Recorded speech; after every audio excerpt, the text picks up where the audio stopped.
Romanism is now regarded by Protestants with far greater favor than in former years in those countries where Catholicism is not in the ascendancy, and the Papists are taking a conciliatory course in order to gain influence. There is an increasing indifference concerning the doctrines that separate the Reformed churches from the papal hierarchy. The opinion is gaining ground that, after all, we do not differ so widely upon vital points as has been supposed, and that a little concession on our part will bring us into better understanding with Rome. The time was when Protestants placed a high value upon the liberty of conscience which had been so dearly purchased. They taught their children to abhor popery, and held that to seek harmony with Rome would be disloyalty to God. But how widely different are the sentiments now expressed. The defenders of the papacy declare that the Church has been maligned, and the Protestant world are inclined to accept the statement.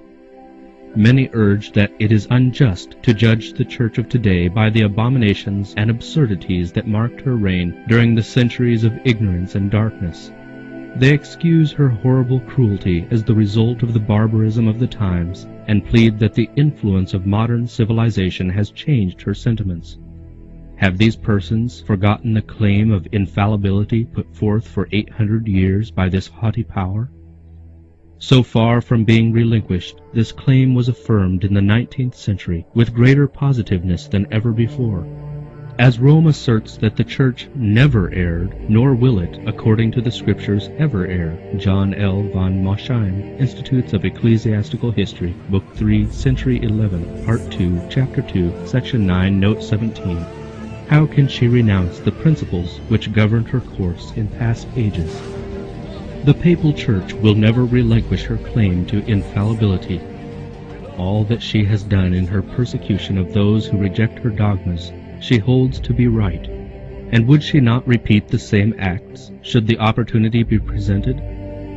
Let the restraints now imposed by secular governments be removed, and Rome be reinstated in her former power, and there would speedily be a revival of her tyranny and persecution. A well-known writer speaks thus of the attitude of the papal hierarchy as regards freedom of conscience, and of the perils which especially threaten the United States from the success of her policy. There are many who are disposed to attribute any fear of Roman Catholicism in the United States to bigotry or childishness. Such see nothing in the character and attitude of Romanism that is hostile to our free institutions, or find nothing portentous in its growth. Let us then first compare some of the fundamental principles of our government with those of the Catholic Church. The Constitution of the United States guarantees liberty of conscience. Nothing is dearer or more fundamental. Pope Pius IX, in his encyclical letter of August 15, 1854, said, "The absurd and erroneous doctrines or ravings in defense of liberty of conscience are a most pestilential error, a pest of all others most to be dreaded in a state." The same Pope, in his encyclical letter of December 8, 1864, anathematized those who assert the liberty of conscience and of religious worship, also all such as maintain that the Church may not employ force. The pacific tone of Rome in the United States does not imply a change of heart. She is tolerant where she is helpless. Says Bishop O'Connor, religious liberty is merely endured until the opposite can be carried into effect without peril to the Catholic world. The Archbishop of St. Louis once said, "Heresy and unbelief are crimes, and in Christian countries, as in Italy and Spain, for instance, where all the people are Catholics, and where the Catholic religion is an essential part of the law of the land, they are punished as other crimes." Every cardinal, archbishop, and bishop in the Catholic Church takes an oath of allegiance to the Pope, in which occur the following words: "Heretics, schismatics, and rebels to our said Lord the Pope, or his aforesaid successors, I will to my utmost persecute and oppose." Josiah Strong, Our Country, Chapter 5, paragraphs 2 to 4. It is true that there are real Christians in the Roman Catholic communion. Thousands in that church are serving God according to the best light they have. They are not allowed access to His Word, and therefore they do not discern the truth. They have never seen the contrast between a living heart service and a round of mere forms and ceremonies. God looks with pitying tenderness upon these souls, educated as they are in a faith that is delusive and unsatisfying. He will cause rays of light to penetrate the dense darkness that surrounds them. He will reveal to them the truth as it is in Jesus, and many will yet take their position with his people. But Romanism as a system is no more in harmony with the gospel of Christ now than at any former period in her history. The Protestant churches are in great darkness, or they would discern the signs of the times.